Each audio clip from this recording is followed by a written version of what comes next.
샬롬 샬롬 샬롬 샬롬 샬롬. 하나님 사랑합니다. 여러분 주 안에서 사랑합니다. 오늘 마가복음입니다. 1장에 보니 복음을 전파하시는 부분이 나오죠. 오늘 제목은 Follow the Him입니다. 그를 따릅니다. 즉시 따르죠. 하나님의 아들 예수 그리스도의 복음의 시작이라 이렇게 시작이 돼요. 그리고 선지자 이사야의 글에 보라 내가 내 사자를 내 앞에 보내느니 그가 내 길을 준비하리라. 광야에 외치는 자의 소리가 있으리되 너희는 주의 길을 준비하라. 그의 오실 길을 곧게 하라. 기록된 것 같이 세례 요한이 광야에 이르러 죄 사함을 받게 하는 회개와 세례를 전파하니 세례 요한이 나오죠. 그래서 여기 보니 복음 전파에 대해서 마태복음 3장 1절에서 12절, 누가복음 3장 1절에서 11절, 그리고 요한복음 1장 19절에서 28절도 같은 내용으로 나와 있습니다. 너희는 주의 길을 준비하라. 우리가 많이 들은 말씀이죠. 3절에 마태복음 9장 35절에 38절에 누가복음 10장 1절에도 추수할 일꾼들을 보내주소서 하라. 알곡이 되게 하라. 주맞을 준비를 하라. 이런 내용을 갖고 있습니다. 주의 길을 준비한다는 것. 회개의 세례를 전파하는 1장 4절입니다. 세례 요한이 광야에 이르러 죄사함을 받게 하는 회개의 세례를 전파한다. 예수님이 전파하시죠. 마태복음 4장 17절에도 회개하라. 천국이 가까웠다. 제자들도 마태복음 10장 7절, 마가복음 6장 12절에 사도 바울도 사도행전 20장 21절에 로마서 2장 3절에서 13절, 사도행전 26장 20절, 베드로는 베드로서 3장 9절에 회개와 세례를 전파하는 부분이 나타나죠. 물로 세례를 줘요. 그죠? 8절에 보면 나옵니다. 온 유대 지방과 예루살렘 사람이 다 나가 자기 죄를 자복하고 요단강가에서 그에게 세례를 받더라. 누구에게? 세례 요한에게. 요한은 낙타털 옷을 입고 허리에 가죽띠를 띠고 메뚜기와 석청을 먹더라. 그가 전파에 이르되 나보다 능력 많으시니가 내 뒤에 오시나니 나는 굽혀 그의 신발끈을 풀기도 감당하지 못하겠노라. 8절에 나는 너에게 물로 세례를 베풀거니와 그는 너에게 성령으로 세례를 베푸시리라. 성령이 여기에 등장을 하죠. 성령의 세례. 표적은 방언입니다. 성령 세례 표적. 사도행전 2장 1절에서 4절이죠. 그들이 다 성령의 충만함을 받고 성령이 말하게 하심을 따라 다른 언어들로 말하기를 시작한다. 사도행전 2장 33절에 약속하신 성령입니다. 보고 듣는 이것을 부어주셨느니라. 사도행전 8장 18절에 시몬이 사도들의 안수로 성령 받는 것을 봅니다. 사도행전 10장 44절에 46절에 성령 부어주심으로 말미암아 놀라니 이는 방언을 말하며 사도행전 19장 1절에서 6절에도 성령이 임하심으로 방언도 하였다. 이렇게 증거되어 있어요. 사탄에게 시험을 받으셔요. 13절에 보면 성령이 예수를 광야로 몰아내신지라 광야에서 40일을 계시면서 사탄에게 시험을 받으시며 들짐승과 함께 계시니 누가 천사들이 수정두더라. 이렇게 나옵니다. 사탄이 주는 시험은 결코 죽지 않아요. 첫 번째 시험이 돌로 떡덩이가 되게 하라고 그러죠. 사탄은 구원받았으니 떡을 위하여 살라고 미혹합니다. 그러나 하나님은 사람이 떡으로만 살 것이 아니요 오직 야훼 입에서 나오는 말씀으로 산다. 신명기 8장 3절을 딱 들이대죠. 그래서 우리가 말씀을 잘 알아야 합니다. 두 번째 시험은 그들의 손으로 너를 받들어 발이 돌에 부딪히지 않게 하라. 마태복음 4장 5, 6절에도 나타나요. 사단은 죽을 짓을 해도 결코 죽지 않는다고 미혹하죠. 그러나 성경은 주를 시험하지 말아라. 신명기 6장 16절이죠. 시험하다가 멸망당한 자들이 있다고 말씀하십니다. 고린도전서 10장 9절에도 세 번째 시험 내게 엎드려 겸비하는 이 모든 것을 참 만물을 내게 주리라 이렇게 얘기하죠. 마귀는 두 주인을 섬기라고 하는 거예요. 그래서 항상 끊임없이 미혹하죠. 그래서 오직 성경은 야훼 하나님 한 분만을 섬기라고 말씀하고 있다라고 신명기 6장 13절을 딱 들이댑니다. 이렇게 말씀을 딱 들이대면 사단의 마음이 우리 마음에 왔다가도 한 길로 왔다가 7길로 도망을 갑니다. 하나님의 복음에 대해서 1장 14절에 예수님이 가르치신 하나님의 복음, 하나님의 도입니다. 요한복음 17장 8절 내게 주신 말씀, 누가복음 4장 43절 하나님의 나라 복음, 마태복음 22장 16절, 마가복음 12장 14절, 누가복음 20장 21절 하나님의 도 이렇게 얘기하죠. 예수님은 믿는 도리의 사도이셨어요. 히브리서 3장 1절에서 3절에 보면 우리가 믿는 도리의 사도이시며 대제사장이신 예수를 깊이 생각하라. 그는 자기를 세우신 이에게 신실하시기를 모세가 하나님의 온 집에서 한 것과 같이 하셨다. 회개하고 15절에 보면 회개의 그 헬라어 메타노니아죠. 메타노니아. 나의 뜻을 버리고 하나님의 말씀 곧 언약 안으로 돌이킨다는 것을 뜻하고 있습니다. 21절에 보면 그의 교훈, 무사람이 그의 교훈을 논란이 이는 그가 가르치시는 것이 권위 있는 자 같고 서기관들과 같지 않다 이렇게 얘기하죠. 마가복음 1장 14절에 하나님의 복음, 그리고 요한복음 7장 16절에 내 교훈은 내 것이 아니요 나를 보내신 이의 것이라 말씀이에요. 그죠? 신명기 4장 36절에서 40절에도 야훼께서 너를 교훈하시려고 이렇게 말씀합니다. 권위 있는 자와 같다. 히브리서 4장 10절에 보면 하나님의 말씀은 혼과 영과 관절과 골수를 찔러 쪼개기까지 하며, 그래서 예레미야 23장 29절에도 내 말이 불같지 아니하냐 방망이 같지 아니하냐 이렇게 얘기합니다. 서기관들에 대해서 서기관들과 바리새인은 예수님 당시 모세의 자리에 앉아 백성을 가르치고 있었어요. 그러나 하나님의 말씀으로 백성을 가르치지 않고 사람의 계명으로 가르쳐 백성을 하나님을 헛되이 경배하게 하죠. 이런 서기관들을 향하여 예수님은 천국문을 사람들 앞에 닫아 들어가지 못하게 하는 자라며 크게 책망을 하는 부분이 나타납니다. 사람의 계명 마가복음 7장 1절에서 23절에 있습니다. 사람의 계명으로 교훈을 삼아 가르쳤다. 마태복음 15장 1절에서 20절에도 나옵니다. 마태복음 23장 2절에서 15절에도 서기관들과 바리새인들이 모세의 자리에 앉았으니 천국문을 사람 앞에서 닫고 교인 한두 사람을 얻기 위하여 바다와 육지를 두루다니다가 생기면 너희보다 배나 더 지옥 자식이 되게 한다. 전도하린 내가 이를 위하여 왔다라고 하죠. 여기서 전도란 하나님의 나라 말씀이죠. 그것을 전하는 것을 얘기합니다. 예수 그리스도께서 이 땅에 오신 목적이기도 합니다. 우리를 죄에서 구원하시기 위해서 오셨어요. 마태복음 1장 21절에 성령 세례를 주기 위해서도 오셨습니다. 마가복음 오늘 말씀 8절이죠. 1장 8절. 나는 너희에게 물로 세례를 베풀거니와 세례 요한이 그렇게 말하죠. 그는 너희에게 예수님은 성령으로 세례를 베푸시니라 이렇게 말씀하고 있어요. 성령 세례를 베풀기 위해서 오셨다. 이 땅에 오신 목적이기도 합니다. 하나님 나라 복음을 전하시기 위해서 율법을 완전하게 하시려고 마태복음 5장 17절이죠. 죄인을 불러 회개시키려고 누가복음 5장 32절입니다. 마귀의 일을 멸하시기 위해서 요한 1서 3장 8절입니다. 이런 목적을 가지고 이 땅에 예수께서 오셨어요. 첫째는 우리를 구원하시기 위해서, 그리고 둘째는 성령 세례를 주시기 위해서, 셋째 빠졌네요. 제자를 삼기 위해서. 마가복음 3장 14절에 증가하고 있습니다. 마가복음 3장 14절만 잠깐 볼까요?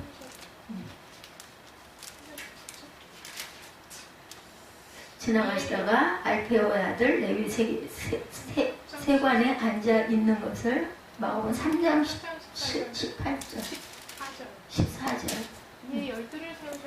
이는 자기와 함께 있게 하시고 또 보내사 전도도 하며 귀신을 내쫓는 권능도 가지게 하려 하십니다. 이렇게 말씀하고 있습니다. 그래서 배강 1장의 내용, 마가복음 1장의 내용을 우리 두루 쭉 끝까지 살펴봤습니다. 나를 따라오너라 했더니 모든 걸 버려두고 부모도 버려두고 일꾼들도 버려두고 그냥 뭐 이것 좀 갖다 두고요 이런 거 없었어요. 그죠? 이 자리에 함께 모여 예배한 저와 여러분 주님의 사랑 안에 온전한 축복을 받기 원합니다. 한 성경을 읽고 한 목소리로 찬양을 하고 같은 하나님을 믿는다고 고백하고 하나의 교회에 우리가 모였다라는 거 굉장히 귀한데 의례적이 되기가 쉽습니다. 그래서 항상 우리가 말씀 속에서 찬양 속에서 기도 속에서 이걸 깨달아 알아야 합니다. 우리 한 사람 한 사람이 믿음을 꺼내본다면 서로 참 많이 같은 것 같은데도 다를 것입니다.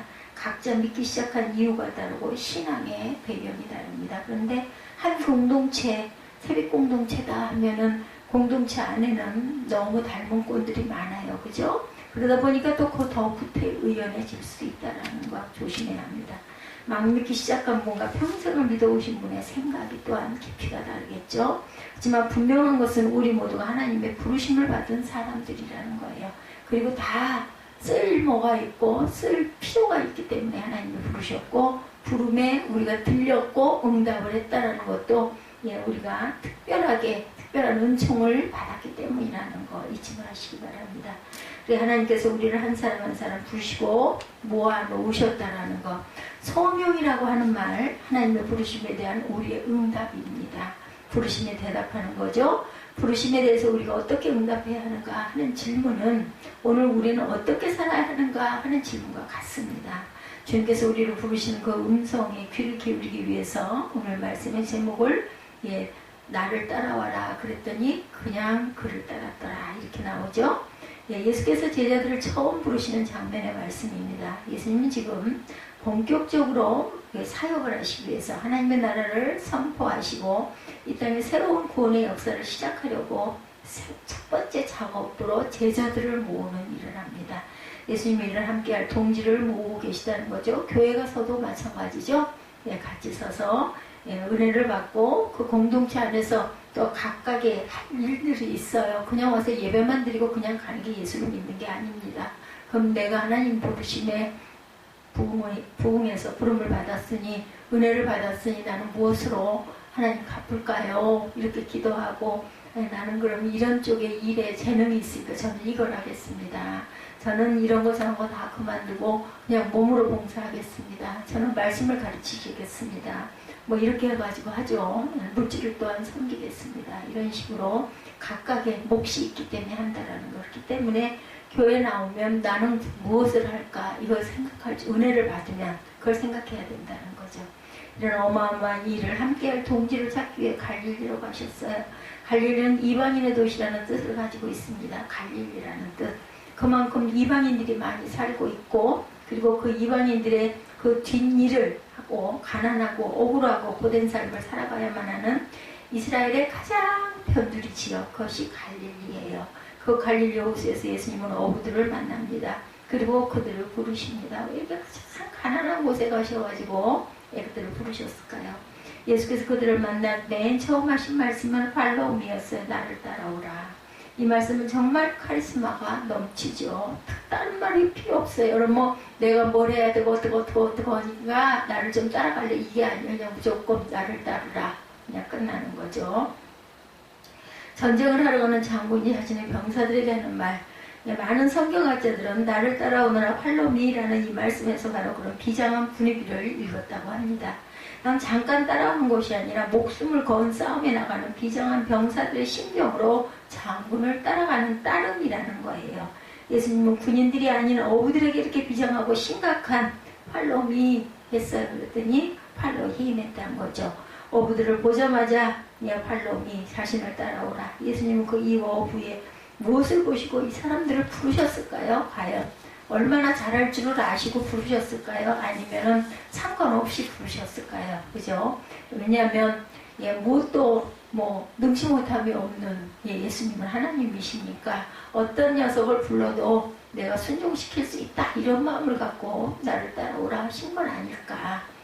다 찍었어요. 그죠? 우리가 그 시험 볼 때 찍듯이 예수님도 찍었어요.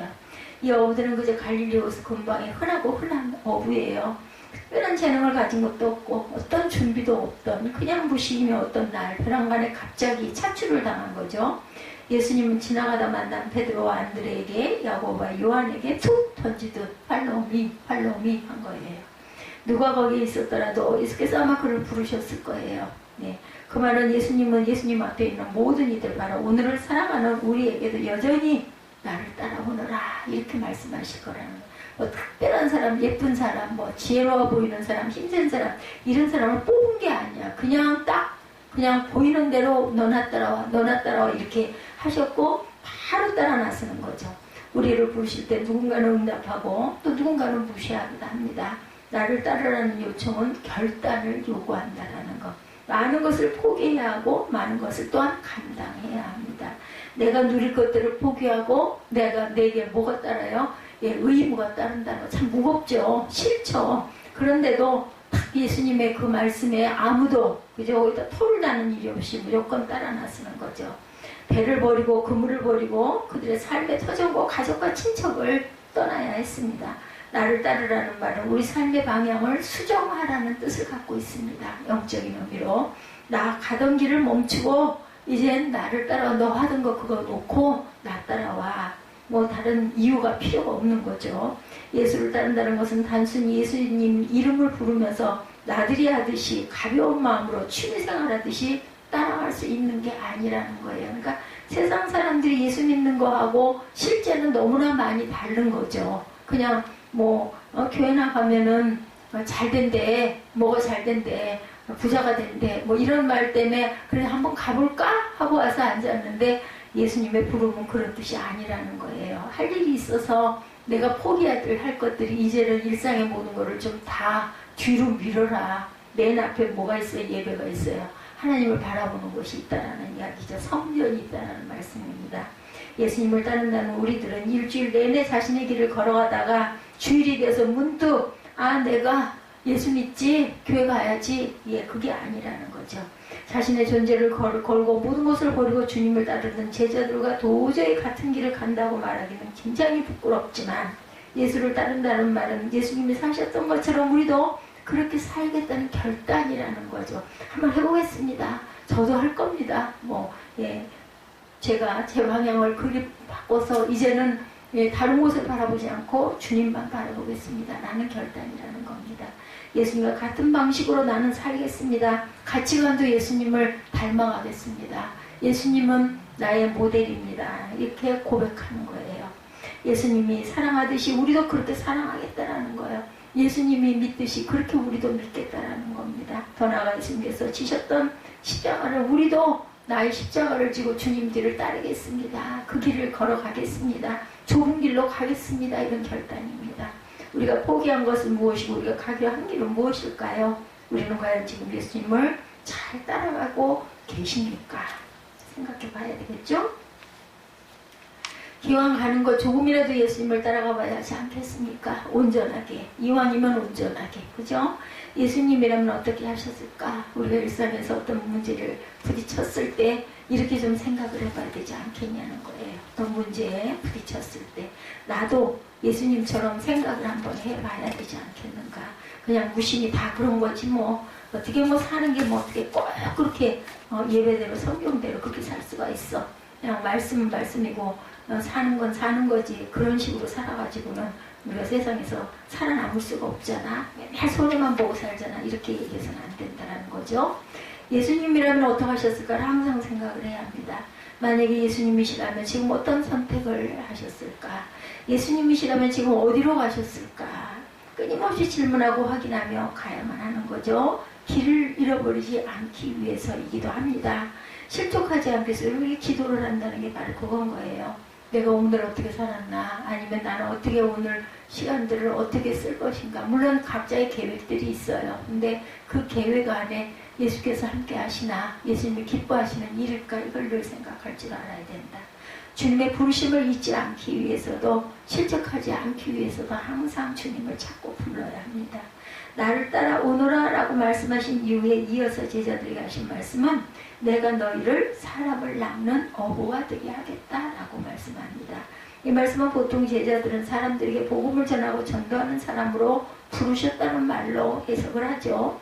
이 말씀을 하도 자주 들어서 아무렇지도 않게 들었었는데 자꾸 읽으면 읽을수록 어감이 참 안 좋은 말인 것 같기도 합니다.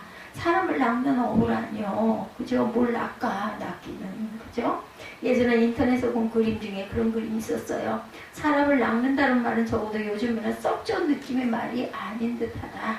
사실 낚는다는 말은 낚시를 할 때 쓰는 말이잖아요. 고기 낚는다 이렇게 얘기하죠. 전형적으로 이렇게 전도하는 사람들이 신천지들이 이렇게 얘기한다고 그래요. 낚는다고.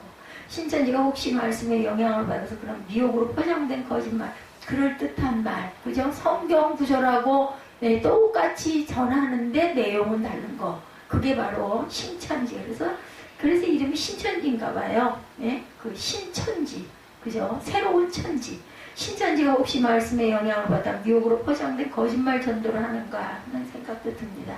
그런 성경을 보면 갈릴리 어부들은 한가롭게 낚싯대에 미끼를 물려서 강태공처럼 낚시를 하는 어부들이 아니었었어요.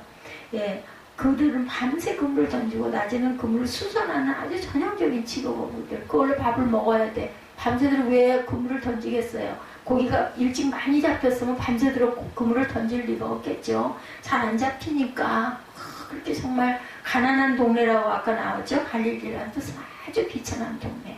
그러다 보니까 정말 가장 가난한 사람들이에요. 고기가 많이 잡혀야 배불리 먹는데 많이 안 잡히니까 밤새도록. 예, 그리고는 또 낮에는 그물 기어야 돼. 그래야 또 밤에 또 잡겠죠. 뭐 그물이 몇 개씩 되지 않겠죠. 부유하지 않으니까. 그런 어부들에게 사람을 낚는 어부가 되게 하겠다고 말한 것은 참 어불성설 같고 무슨 그럴 일이 있을 수 있겠어. 아니 뭘 먹고 살라고. 이분들 그랬을 것 같은데 아무도 대답을. 그렇다고 굶었어요? 안 굶었잖아요. 예수님 따라가니까. 단 뭐가 없어요? 가족이 없어져 버렸어. 예수님만 따라 나중에 특별한 사람들이 돼버린 거예요. 가족이 있고 그냥 밥 먹고 자고 그래야 되는데 그게 다 없어져 버렸어. 예수님을 따라 나선 사람들. 그래서 원문에 보면 영어 성경으로 읽어보면 번역을 하면 고기 잡는 어부처럼 사람을 잡는 어부가 되었다 이런 뜻으로 나타납니다.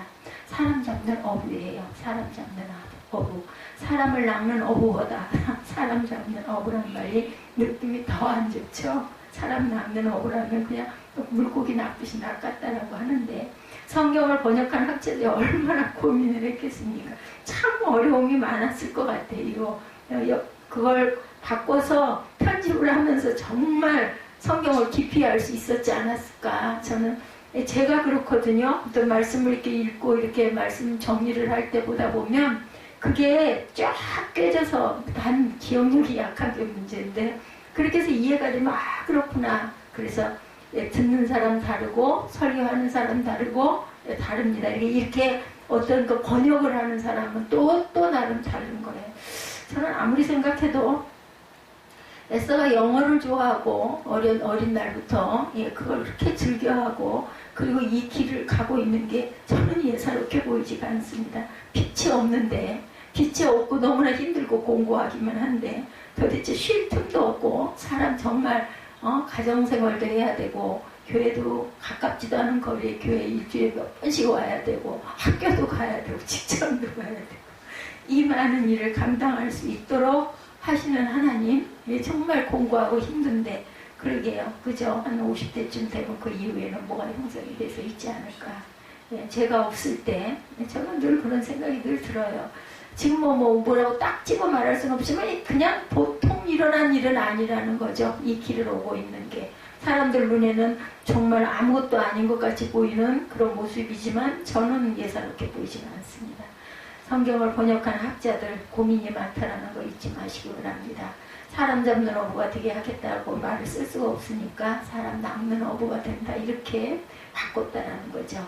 우리가 번역을 했다면 뭐라고 했을까요? 사람을 향한 어부? 이건 좀 아닌 것 같죠? 아무리 생각을 해도 어부니까 낚는 어부가 맞을 것 같습니다. 자, 중요한 것은 사람을 잡는 거냐 낚는 거냐 하는 것이 아니죠. 무엇을 위한 어부가 될 것인가 이게 중요합니다. 인생의 패러다임을 바꿔보라는 거죠. 무엇을 위한 삶이냐 이걸 생각할 줄 알아라. 인생의 주된 관심사가 무엇인가. 하루 종일 물고기 잡을 생각만 하면서 살아가는 이 어부들에게 이제는 사람을 위한 삶, 타인을 위한 인생을 살아보라고 말씀을 하는 거예요. 나만 생각하는 삶이 아니라 다른 사람을 생각할 줄 아는 삶을 살아라. 돈은 아무리 벌어도 손에 쥐어지는 게 없어요. 그냥 써서 없어지죠. 죽어라고 벌어도 결국은 어떻게 살아가는지 모르게 사라집니다. 그건 숫자로 보면은요 있어야 돼요. 근데 특별하게 먹고 쓴 것도 없는데 돈은 그냥 물거품처럼 자꾸 없어지죠. 계속해서 우리가 계속 벌어야 되고 계속 써야 되고 아주 그런 악순환이 일어납니다. 열심히 돈 벌어서 열심히 치킨 사 먹으면 사라지죠. 1년 동안 벌었던 돈을 다 합하면 제법 되는 것 같은데 남는 거는 없어. 그 참 이상합니다. 물거품 같아요. 물고기랑 똑같다라는 거예요. 그 한가득 물고기를 잡았는데 그 물고기 다 어디로 갔어? 뱃속으로 들어갔어. 그게 그죠? 바뀌어가지고 매일매일 물고기를 잡지만 남는 건 하나도 없고 힘들고 주름살만 들고 그죠? 손에는 못이 박히고 그렇습니다. 우리 인생에 남길 수 있는 게 뭐가 있겠는가? 사람을 붙잡아야 한다는 거죠. 사람을 남겨야 한다는 거예요. 그래서 부부가 결혼을 하면 자녀를 낳아서 그 자녀를 길러가지고 뭔가 남겨놔. 제가 어제 그 시력 측정을 하려고 안경원을 잠깐 들렸어요. 근데 정말 그 사장님이 부럽더라고요. 아들이 어쩌면 그렇게 늠름하게 핸섬하게 사장님은 좀 이제 연세가 드셨으니까 좀 얼굴도 부글부글하고 몸도 좀 있으시잖아요. 그 아들은 아주 깔끔하게 생겨가지고 날씬해요. 3일 말랐을 때 그 모습, 얼굴도 그래서 마스크를 써가지고 또 얼굴은 얼마나 그렇게 갸름하고 결한형이고 이쁘고 인사는 또 얼마나 그렇게 잘하고 하얀 와이셔츠를 딱 입고 아직 군대도 안 갔는데 전문대 나왔는데 안경학과 나왔어요. 강원도에서. 그 본인이 거기 가겠다고 그래가지고 아예 거기 아예 그 기숙사를 들어가서 2년 동안 있다가 4년제를 가라고 아버지는 권했는데 본인이 굳이 나는 2년만 공부할 거라고 그러고는 그 친구도 별로 공부를 안 좋아했대요. 딱 자기 방문 닫고 들어가면 끝이었던 그런 아들이었고 그런데도 어른들 오시거나 하면 아주 인사는 항상 깍듯하게 그거는 그 교육을 잘 시키셨는데 어쨌든 아들이 제가 보기에는 참 대단해요. 나이 이제 2년 됐으니까 21살? 그죠? 그 대학교 들어가가지고 2년이고 21살, 22살 10월달에 군대가 날짜 받아놓고 지금 이제 실습을 하는 거예요. 아버지 매장에서. 예, 이미 예, 안경 그것도 뭐 자격증 있잖아요. 그거 다 따고 사람을 낳는 어머가 된다는 말은 이 세상을 살아가면서 나 혼자만 먹고 살려고 살지 말고 사람들을 남기는 삶이 되라는 말. 예, 그 사장님 난 참 부럽고 그래서 어제 제가 참 사장님 대단하시다고 어쩌면 그렇게 주일이고 토요일이고 언제나 아침 10시 출근이면 밤 10시까지 그 쉽지 않거든요. 사람도 없이 지금 이제 물론 아들이 나와서 그렇게 좀 지키니까 조금 좀 숨을 쉬시겠지만 좀 사람을 뒀다가 나가고 사람 쓰기가 너무나 어려워가지고 언젠가부터는 아이가 혼자서 그렇게 부인이 나와 있기도 하고 가끔은 요즘에는 그것도 아니고 그냥 이 양반 혼자서 그렇게 하시는 것 같아요. 그러니까 하루 종일 거기 앉아있고 화장실 가는 거 왔다 갔다 밥도 어떻게 드시는지 모르겠어요. 식사도 어떻게 하시는지. 그래서 제가 그렇게 정말 대단하시다고 정말 생각을 그 한번 생각을 가만히 해보니까 사람이 늘 있는 건 아닌데 그렇게 앉아서 맨날 그 운동 경기를 그렇게 크게 틀어놓고 그렇게 계시고 그게 취미야. 유일한 야구를 좋아하시더라고 그 양반은. 근데 아들이라도 옆에 그렇게 있으니 그게 이제 그 결과물 아니겠어요. 길은 아이들도 많고 그 댁에는 예, 큰 아이가 큰 딸인데 딸이 그 유치원 선생님 대학을 나와가지고 예 그쪽으로 가고 예, 둘째가 이제 이 아들이고 아래 꼬마로는 그 집도 딸이 셋이고 아들이 하나일 거예요 아마. 고기 잡는 곳에 마지막 막내를 그때 넷째를 가졌다고 그래가지고 막 그랬는데 그게 또 굉장히 컸겠죠. 고기 잡는 어부는 물고기를 잡아서 전부 죽인대요. 그렇지만 사람을 붙잡는 어부는 죽을 사람을 살리는 사람. 고기를 잡으면 결국은 어시장에 내보내든 내가 갖고 와서 먹든 끓여 먹든 고기를 잡아서는 먹어야 되잖아요. 사람이 팔아도 일단 그 고기는 잡혀서 죽는 삶인데 사람을 낚는 어부는 살리는 어부들이라는 얘기인 거죠. 교회는 사람을 살리는 곳이 되어야 한다는 것. 우리가 교회 일도 할 때 처음 시작할 때는 하나님만 보면서 일을 하죠. 그러다 조금 시간이 지나면 일만 보면서 일을 하게 됩니다. 거의 집중을 하다 보면. 사람들도 전부 일꾼으로 보이고 일에 도움이 되는 사람과 그렇지 않은 사람으로 구분을 하고 도움되는 사람 너무 반갑고 그렇지 않고 회방이나 놀고 와가지고 축내기나 하고 하면 안 반갑기도 하죠. 교회일도 회사 일 운영하듯 똑부러지게 일을 합니다. 그런데 그러다 보면 상처받는 사람이 반드시 어디나 생겨요. 예배 시간에도 상처를 받기도 하죠. 말씀 속에 상처를 받기도 하고 아무것도 아닌 어떤 걸로도 불쾌감이 생기기도 합니다. 많은 사람이 아닌 그런 교회도 마찬가지죠. 그래서 상처받는 사람 반드시 생긴다. 회사 같으면 일을 못하면 쫓아내면 되고 마음에 안 들면 다시 뽑으면 되지만 교회는 그럴 수가 없어요. 전부 다 데리고 끌어안고 가야 돼요. 별별 사람들이 다 모이지 않겠습니까? 그죠? 몇십 명이 모여 있어도 마찬가지로 한 사람도 포기할 수가 없다라는 거. 마땅치 않은 사람도 있겠죠. 왜 저 사람 저래? 이런 경우도 이렇게 눈에 거슬리는 사람도 있을 것이고 또 잘 가다가도 가끔가다 그래가지고 거슬리는 사람도 있습니다. 마음에 드는 사람도 안 드는 사람도 전부 함께 같이 가야 된다라는 거. 그래서 교회 일이 더 어렵다라는 거죠. 적어도 주님 일을 하다가 실족하는 일은 없어야 된다는 것. 우리가 함께 가야 한다면 반드시 주변의 사람들에게 주의를 기울이면서 가야 합니다. 교회는 일을 잘하는 것보다 더 중요한 것이 사람들이 그 일들로 세워지고 만들어지고 사람을 얻는 일이어야 한다는 겁니다. 사람만이 희망이다 이런 말이 아니고 사람은 그렇게 희망적이지 않죠. 사람들만 보면 반드시 실족하고 실망하는데 사랑과 정성을 쏟은 사람들이 상처를 주기도 하고 우리를 이용해 먹기도 하고 사기를 치고 배신을 하기도 해요. 호의가 계속되면 권리인 줄 알고 당연하게 여기기도 합니다. 뭘 좀 자꾸 주고 자꾸 이렇게 북돋아주고 하면은 그게 당연해져서 그걸 좀 못하고 안 하면 왜 안 주냐고 이제 그 오히려 거꾸로 그죠? 불쾌하고 이런 것들이 있죠. 실망하고 뭐 좀 줘서 왔는데 뭐 어떻게 계속 맨날 주겠어요. 더 많은 것을 더더더를 요구를 하죠. 그렇게 섬기고도 오히려 욕을 먹기도 한다고 그래요. 믿을 수 없는 게 사람이라는 거. 마음은 또 항상 변하지 않습니까? 그래도 주님을 따르되 사람을 향해 우리가 일을 해야 되고 사람을 외면하고는 도저히 주님을 따를 수가 없다는 거. 예수께서 사람을 구원하기 위해 이 땅에 오셨다면 그분을 따르는 우리들 역시 사람을 구원하기 위한 길을 가야 한다는 거예요. 작게는 가족부터 이웃부터 그죠? 예, 뭐 넓게는 뭐 해외까지 선교까지 다 뻗어나가야 되듯이 각자에게 맡겨진 분량 최소한의 것이라도 우리가 하려고 노력을 해야겠다. 하나님께서 이 세상에 한 영혼을 그렇게 아끼고 천하보다 사랑하고 귀하다고 하시죠. 그리고 예수는 그들을 구원하기 위해 이 땅에 오셔서 우리를 부르셨다라는 것. 팔로우미 내가 너희를 사람을 낚는 어부가 되게 하겠다. 주님을 따른다는 것은 우리의 관심과 열정을 타인에게 돌린다라는 뜻입니다. 나만을 위한 삶에서 다른 사람을 향한 삶으로 전환하는 길. 이제 정말 우리 교회는 사람을 살리는 그런 교회가 되어야겠습니다. 사람을 미혹하는 거짓 종교들이 너무나 많죠. 사람을 구원하는 교회가 온전한 교회들이 되어야 되겠다는 것. 안식일이 사람을 위해 있듯이 교회는 사람을 위해 존재해야 합니다. 모든 사람들을 위해 문이 활짝 열려 있어야 하고 모든 사람들을 섬기기 위해 존재해야 합니다. 교회는 하나님을 위해 만든 게 아니고 우리를 위해 만든 것이라는 것. 예배드리기 위하여 그런 장소를 만든 것이죠. 교회 성전은.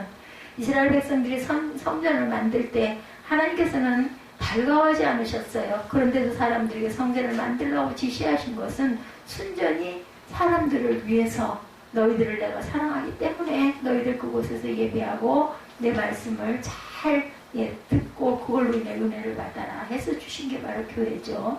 하나님께서 교회가 필요한 것이 아니라 우리에게 교회가 필요합니다. 어부를 스페인어로 페스카도르라고 하죠. 우리는 주님께 부름받은 페스카도르입니다. 페스카도르로 그의 삶은 언제나 하나님을 사랑하는 마음으로 사람들을 섬겨야 한다는 것. 우리가 다른 건 못 얻어도 사람을 남기고 사람을 섬기고 사람을 구원하는 삶을 살 줄 알아야 되겠다. 마지막으로 예수님의 부름을 받은 어부들의 하는 걸 보면 본문 말씀의 18절 20절에 보면 그들은 곧 그물을 버리고 예수를 따라갔어요. 20절에 곧바로 그들을 부르셨다. 그들은 아버지 세배들을 일꾼들과 함께 배에 남겨두고 예수를 따라갔더라. 팔로힘. 예수님의 팔로우 지저스 그렇게 되겠죠. 예수님의 부름을 받은 어부들은 그물을 버리고 예수님을 따랐고 부르시는 예수님도 곧바로 부르시고 따르는 제자도 곧바로 따라갑니다. 예수께서 우리를 부르실 때도 마찬가지입니다. 종종 하나님의 부르심 앞에 우리가 주저할 때가 있죠. 하나님 아직 준비가 안 되는데요. 저는 아직 아닌데요. 이럴 때가 있죠. 아직은 제가 좀 할 일이 좀 남았습니다. 너무 힘들어요. 형편이 좀 풀리면 하겠습니다. 생활에 여유가 생기고 시간에 여유가 생기면 하겠습니다. 제가 능력을 갖추어서 하겠습니다. 예전에는 했는데 지금은 못하겠습니다. 이래서는 안 된다는 거죠. 지금은 못하지만 나중에 하겠습니다. 이것도 안 됩니다. 우리의 스케줄에 주님을 맞추는 것은 순종이 아니죠. 주님의 스케줄에 나를 맞출 줄 알아야 되겠다. 주님께서 언제 부르시든지 그 부르심에 즉각적으로 응답하는 것이 순종입니다. 하나님의 스케줄에 내 스케줄을 맞추는 것이 순종이라는 것. 하나님 모든 사람들이 주님 앞으로 오시기를 기다리시고 또 기다리시지만 하나님의 계획은 반드시 이루어져야 하고 또한 이루어지지 않는 일이 하나도 없다는 것. 하나님께서 계획하신 일에 우리를 부르실 때 그때 우리가 응답하지 않는다면 어떻게 될까요? 우리 응답하지 않는다면 내가 아닌 다른 사람 너 그래? 너 안 할래? 그러면 내가 대신 누구 쓸게 이렇게 된다는 거죠. 하나님이 이루셔야 뜻을. 사람이 순종하지 않으면 사람은 다른 사람을 써서라도 그 일은 꼭 일어납니다. 이 세상에는 내가 아니면 안 되는 일이 거의 없어요. 거의라는 표현을 쓰는 것은 혹시 몇 개 정도는 있지 않을까 하는 작은 바람 때문에 이렇게 표현합니다. 대부분의 경우 나 아니면 잘 되나 안 되나 보자. 예, 나 아니어도 다 잘 돌아가죠. 때로는 내가 없으니까 더 잘 돌아갈 때도 있습니다. 우리가 쓰임받을 수 있을 때 순종해야 한다는 거. 부르실 때 얼른 응답하시기 바랍니다.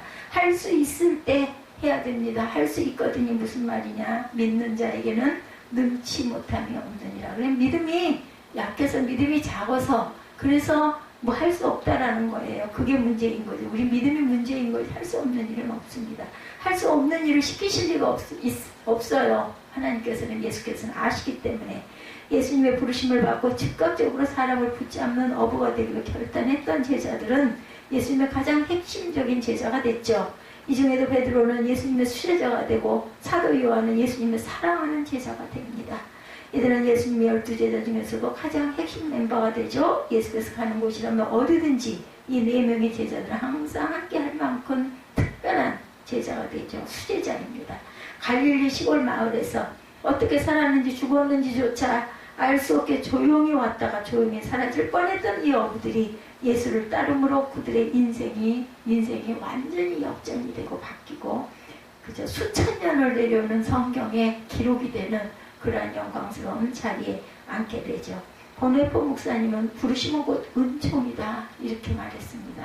하나님의 부르심을 받은 사람들은 하나님의 은총을 받은 사람들이에요.